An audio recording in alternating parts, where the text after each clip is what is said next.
So we're diving into how group dynamics shape our individual minds. It's like our behaviors and beliefs are molded by the social forces around us, right? From subtle cues to outright pressure. Absolutely. It's pretty fascinating how our decisions, even the tiny ones, are influenced by the groups we belong to.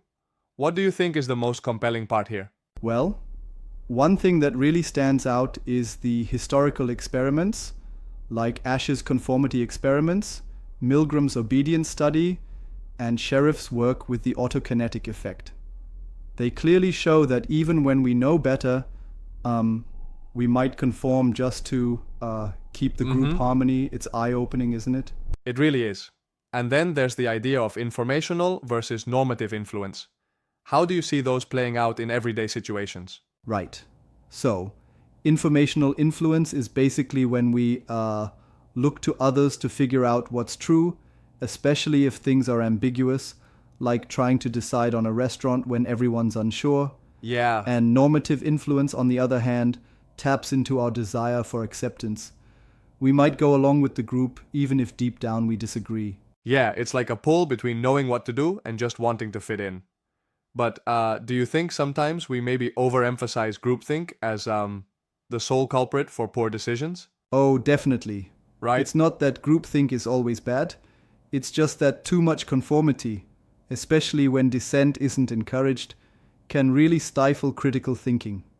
It's like when a team rallies and ignores a valid alternative because they're too busy trying to be one. I get that.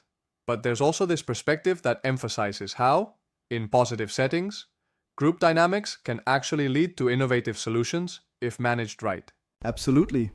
Harnessing social influence for good is another key point.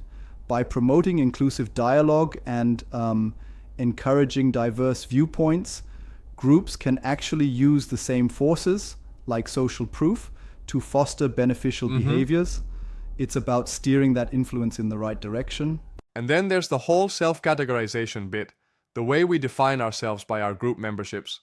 That can both solidify our identities, but also sometimes lead to biases. Exactly. It's that in-group favoritism versus out-group bias.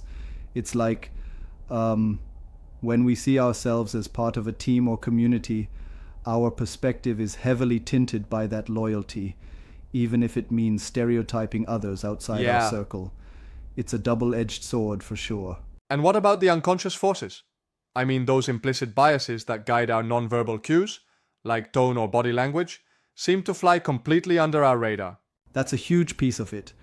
A lot of our conformity happens without us even realizing. Our brain picks up on these hidden signals and, without much thought, adjusts our behavior. It's fascinating and a bit scary at the same time. Overall, it seems our individual minds are almost like sculpted by the very groups we participate in. It really makes you think about the balance between individuality and social influence. Exactly. Recognizing how both conscious and unconscious group forces work lets us reclaim some control over our decisions. It's empowering. When we know these dynamics, we can foster environments that promote more thoughtful choices and hopefully a more connected society.